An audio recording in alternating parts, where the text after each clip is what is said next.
أعوذ بالله من الشيطان الرجيم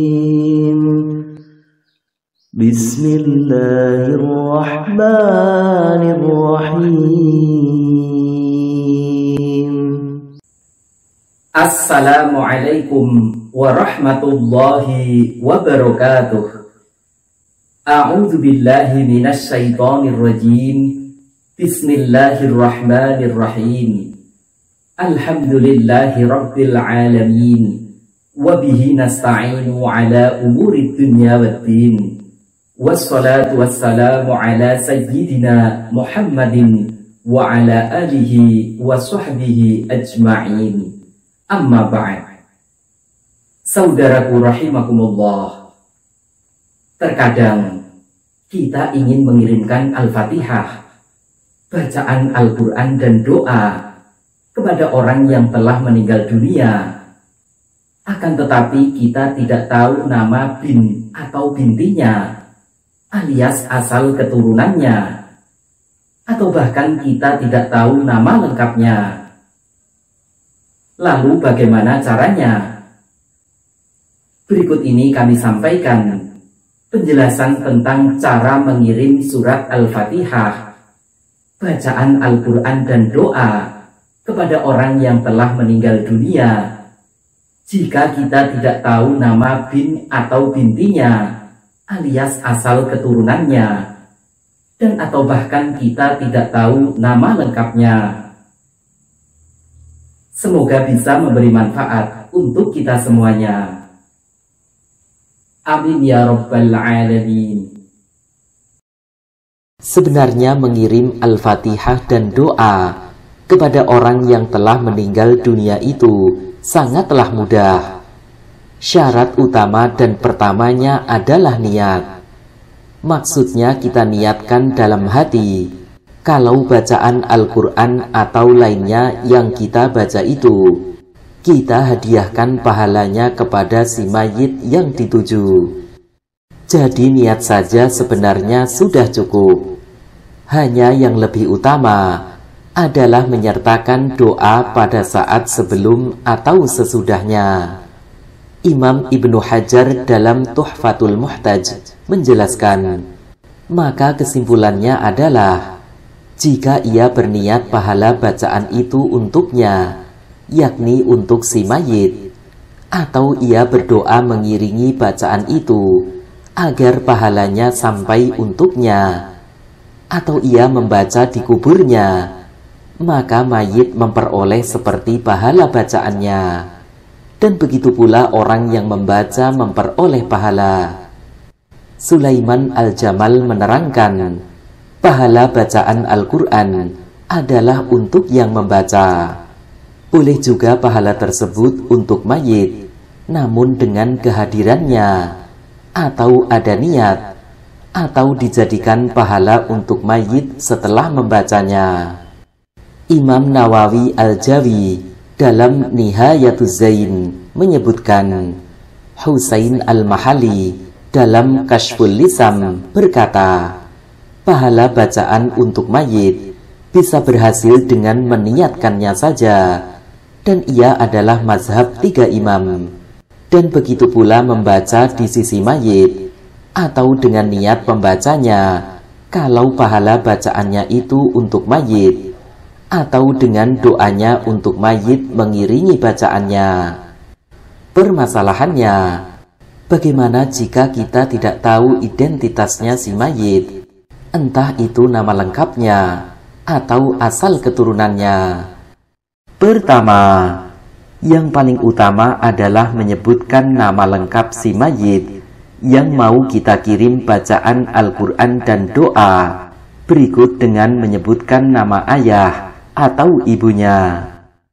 Dalam hal ini, kita boleh memilih mengintisabkan si mayit kepada ayahnya berdasar keterangan hadis dari Wasilah bin Asqa' radhiyallahu anhu.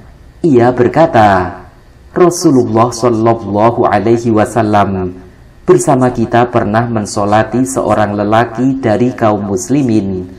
Lalu aku mendengar beliau membaca doa, Allahumma inna fulan bin fulan fi dhimmatika wa habli jiwarika. Ya Allah, sesungguhnya si fulan anaknya si fulan ada dalam jaminan dan janji penjagaanmu. Hadis riwayat Abu Dawud dan Ibnu Majah. Imam Syaukani dalam Nailul Autar menjelaskan, padanya terdapat dalil kesunahan menyebut si mayit dengan namanya dan nama ayahnya. Sebagai contoh, kita mau mengirim Al-Fatihah dan doa kepada saudara yang bernama Amin, anaknya Bapak Ali, maka lafal doanya, khususon ila ruhi Amin bin Ali, Allahumma ghfir lahu warhamhu wa'afihi wa'fu anhu, lahul Fatihah. Atau boleh pula kita mengintisabkan si mayit kepada ibunya berdasar keterangan hadis dari Abu Umamah radhiyallahu anhu bahwa Rasulullah shallallahu alaihi wasallam bersabda, apabila salah seorang dari kalian meninggal dunia lalu ia meratakan dengan tanah, maka hendaklah salah seorang dari kalian berdiri di atas kepala kuburnya, kemudian ucapkanlah, wahai fulan bin fulanah, maka sungguh ia bisa mendengar dan tidak bisa menjawab. Hadis riwayat Tabrani. Sebagai contoh, kita mau mengirim Al-Fatihah dan doa kepada saudara yang bernama Amin, anaknya Ibu Fatimah, maka lafal doanya, khususon ila ruhi Amin bin Fatimah, Allahumma ghfir lahu warhamhu wa'afihi wa'fu anhu, lahul Fatihah. Kedua, jika tidak diketahui nama ayah atau ibunya, maka cukup dinisbatkan pada Ibnu Hawa. Dalam hadis dari Abu Umamah radhiyallahu anhu disebutkan bahwa ada seorang lelaki yang bertanya, wahai Rasulullah, bagaimana jika aku tidak mengetahui ibunya? Beliau menjawab, nisbatkan ia kepada Hawa. Hadis riwayat Tabrani. Imam Nawawi dalam Al-Adhkar menyebutkan bahwa sebagian ulama mentalkin mayit dengan memanggil nama mayit yang diintisabkan kepada ibunya dengan ucapan, ya fulan ibni Hawa atau ibni Amatillah.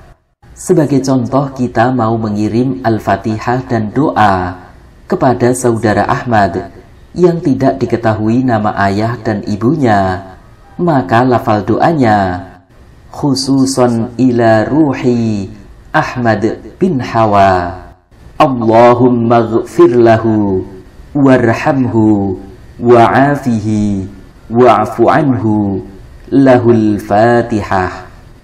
Ketiga, jika tidak diketahui nama aslinya atau nama lengkapnya, maka boleh menyebut nama panggilan atau julukannya saja.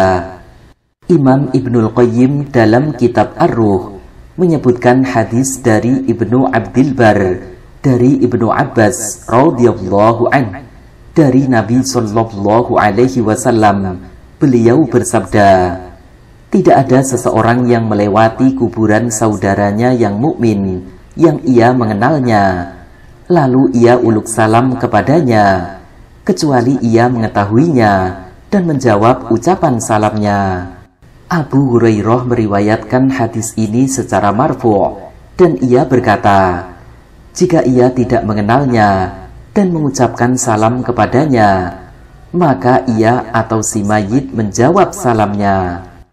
Berdasar keterangan ini, mengirimkan doa kepada ahli kubur yang tidak diketahui nama aslinya atau nama lengkapnya tidak bermasalah. Begitupun menyebut nama panggilan yang bukan nama asli ahli kubur tidak menjadi soal. Sebagai contoh, kita mau mengirim Al-Fatihah dan doa kepada saudara kita yang dikenal dengan panggilan temon, maka lafal doanya khususon ila ruhi temon bin Hawa, Allahumma ghfir lahu warhamhu wa'afihi wa'fu anhu, lahul Fatihah. Keempat, jika kita menziarahi kuburnya si mayit, maka kehadiran kita di situ sudah mencukupi dari menyebutkan namanya. Seperti halnya ketika kita berada di hadapan jenazah. Sebagai contoh, kita mau mengirim Al-Fatihah dan doa untuknya, maka lafal doanya khususon ila ruhi hadal mayyiti, Allahumma ghfir lahu warhamhu wa'afihi wa'fu anhu, lahul Fatihah.